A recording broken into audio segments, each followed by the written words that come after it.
जय Hind. Welcome to the त्रिशूल defence academy. Viewers, candidates, मेरे प्यारे बच्चों, एयरफोर्स एग्ज़ाम एक्स स्टार्ट हो गया है, जैसे आपको पता ही है। मैं आज आपके लिए एनालिसिस लेके आया हूँ फिजिक्स सब्जेक्ट का कि किस चैप्टर पे आपको ज़्यादा फोकस करना है।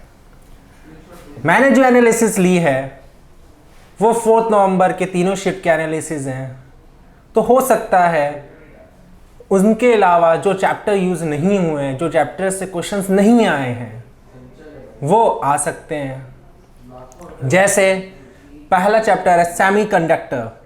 सेमीकंडक्टर से फर्स्ट शिफ्ट में मॉर्निंग में एनालिसिस ये आई, उससे 3 क्वेश्चंस आए हैं। ठीक, शिफ्ट 2 में भी 3 क्वेश्चंस आए हैं, शिफ्ट 3rd में भी 4 क्वेश्चंस आए हैं। और ये जो क्वेश्चंस आए हैं सेमीकंडक्टर में, ये बहुत इजीली बेसिक आए हैं। ऐसे नहीं पूछा, बहुत नीयरली पूछा गया कि भाई सिलिकॉन किस कंडक्टिविटी मटेरियल से बना है, किस में आता है। ठीक, दूसरी चीज़ जो सेकंड चैप्टर है, जो बहुत ज़्यादा हमें फोकस करने की ज़रूरत है, that is the atomic structure.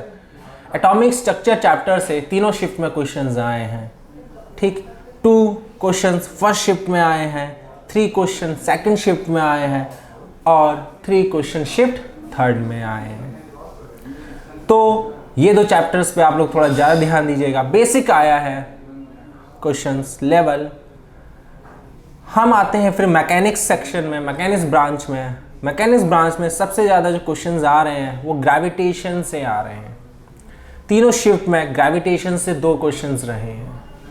Work power energy से एक क्वेश्चंस तीनों शिफ्ट में रहे हैं। ये जो क्वेश्चंस आ रहे हैं मैकेनिक्स से, ग्रेविटेशंस हो, फोर्स हो, लॉ मोशंस, अभी तक 4 नवंबर शिफ्ट में फोर्स लॉ ऑफ मोशन से क्वेश्चंस नहीं आए हैं। इसका मतलब है जो नेक्स्ट डे एग्ज़ाम होगा 8 नवंबर तक एयरफोर्स का, chances of force law of motions के ज़्यादा बढ़ गए हैं।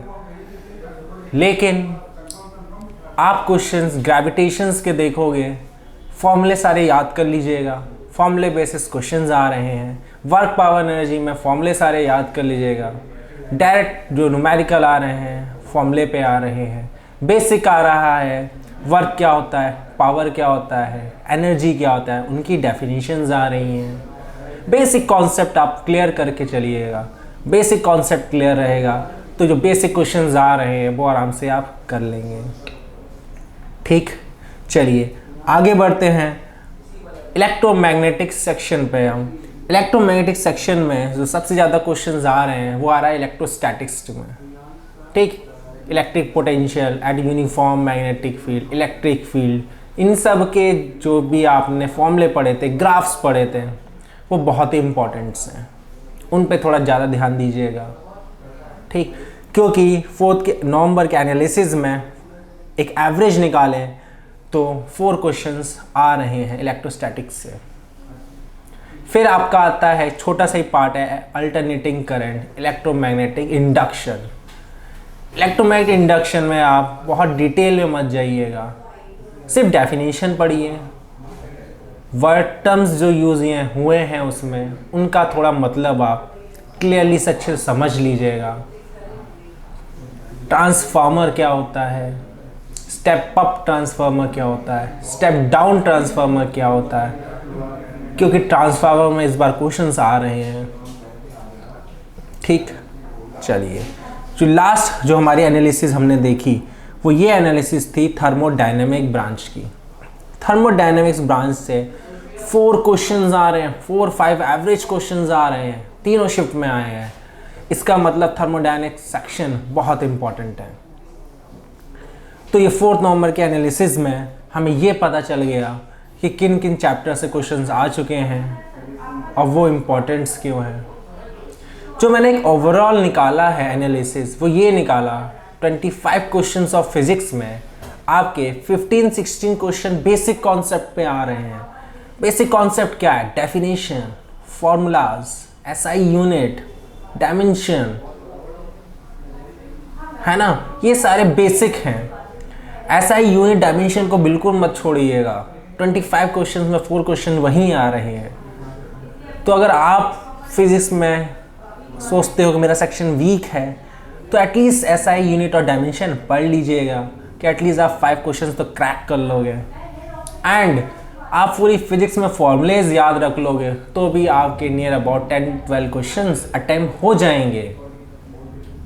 ठीक है, तो ये तो है एक स्ट्रैटेजी, बहुत सिंपल सी। एनालिसिस को भी देख के भी मैंने कह रहा हूँ आपसे कि इस चीज़ पे आप ज़्यादा फोकस करिए, है ना। आने के लिए इसका मतलब ये मत सोचिएगा कि जो आने वाले अपकमिंग एग्ज़ाम्स हैं, जिन चैप्टरों के नाम मैंने डिस्कस नहीं किए हैं, उनसे क्वेश्चंस नहीं आएंगे। गेट पढ़ लीजिएगा, NAND gate, NOR gate, XOR gate के बारे में भी इनसे क्वेश्चंस आएंगे। ऑप्टिक्स चैप्टर में जितने भी डिफेक्ट ऑफ विजन है, myopia, hypermetropia, power of lens, human आई, इनको पे पढ़ लीजिएगा, एक बार रिवीजन कर लीजिएगा, इनसे क्वेश्चंस आएंगे।